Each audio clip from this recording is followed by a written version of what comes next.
Thank you, Chairman Alexander. Ranking Member Murray, I want to thank all the witnesses for being here today for the work and care that you do to help our students and those that work at our universities. But I believe we really need relief for Dreamers and our student veterans. And the COVID pandemic has severely impacted Nevada's colleges and universities and the students they're serving. It's why I was glad to vote for the CARES Act, which provided more than $6 billion to our institutes of higher education to provide emergency financial aid to students most affected by the pandemic. The new law intentionally provides significant flexibility to institutions in determining how to distribute funding among students, including those who are most in need. Unfortunately, the Department of Education has decided that not only students who are only students who are eligible to receive federal financial aid qualify for CARES Act assistance. This decision excludes student veterans, individuals who haven't completed the FAFSA application, and DACA recipients, many of whom have the added financial burden of supporting their parents, their siblings, their children, being the first in their families to attend college. In April, I joined a letter along with several members of the committee asking Secretary DeVos to reverse this decision to prohibit institutions of higher education from providing CARES Act emergency financial aid grants to undocumented students, but have not yet received a response. So Dr. Paxson, like our educational leaders in Nevada, you and your university have long supported protections for Dreamers. Given this and the extraordinary situation in which we find ourselves, do you agree with the Department of Education's guidance excluding undocumented students from the CARES Act?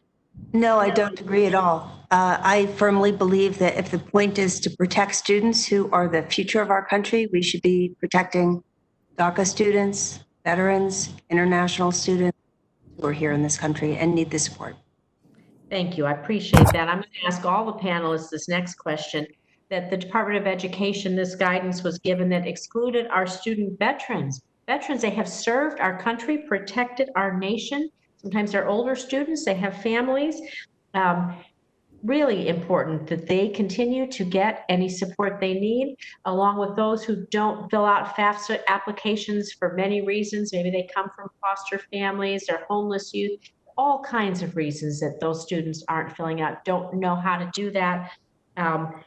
We want to know how your students are going to how you're going to help these students, and if you agree with that decision to exclude the student veterans. And let's begin with Governor Daniels, and we can go on to Dr. Hampton and then return to Dr. Paxson again. No, thank you, Senator. I agree. These don't seem like wise choices.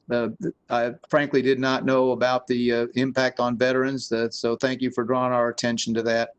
Other than that, I can just say, and as we did in to a previous question, that we're doing all we can to move money that to scholarships and to financial assistance.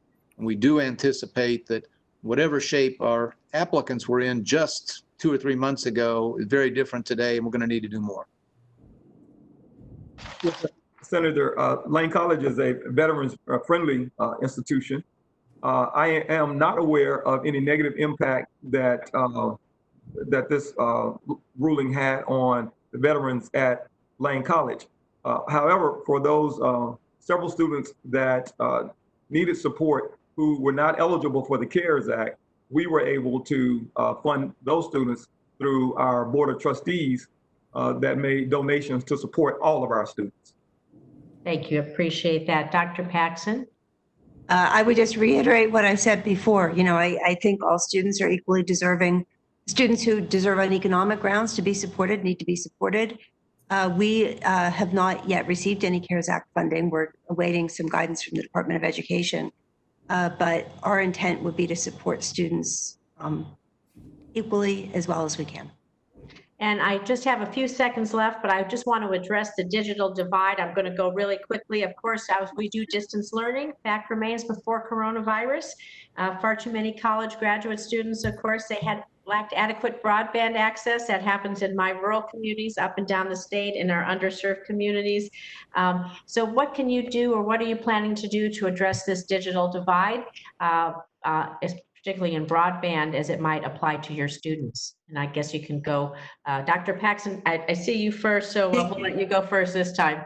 So we have done a lot of work this spring, making sure all of our students have internet access from home or MiFi hotspots, and have done pretty well with that. Another thing we're focusing on is helping the city of Providence make sure that all of the high school students in the area have digital access, because that's been a huge problem for high school education. Fantastic, thank you. Go on to, let's see, whoever would like to go next. I guess Dr. Hampton? Lane College is sourcing and providing digital devices as well as hotspots for our students. And we're able to use the funds, the CARES funds to fund some of that. Perfect, and Governor Daniels? Yeah, very similar answer. We had problems.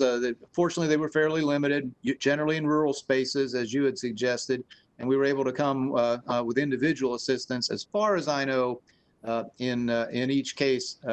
Also, we are blessed as a land-grant school with an extension service, so we do have offices in even very small population counties, and I think that gave us a little advantage in helping those who were struggling. I appreciate that. I appreciate all you're doing. Thank you.